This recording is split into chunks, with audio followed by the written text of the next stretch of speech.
Let's stay with Brexit and Northern Ireland. The latest round of talks between the EU and the UK have come to halt without any breakthroughs, but without any breakdowns either.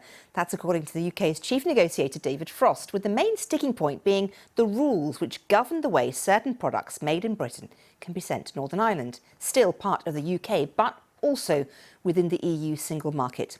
The British press is describing it as a row over sausages because processed meat is one of the products concerned. Here's our Lord Frost with British point of view.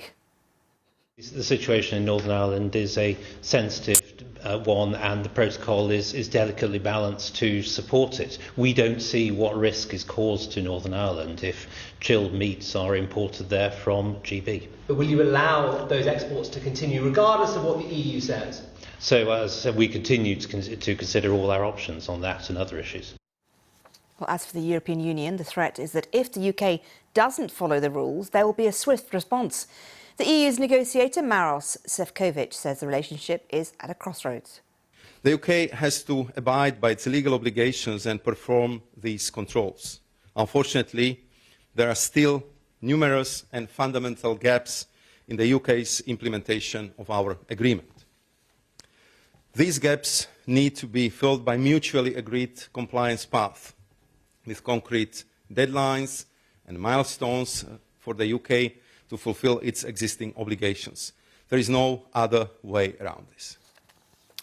The big question now, will the European Union decide to take legal action against the UK for what it sees as a breach of the Brexit agreement? Well, our political correspondent Rob Watson told us more about the EU's point of view.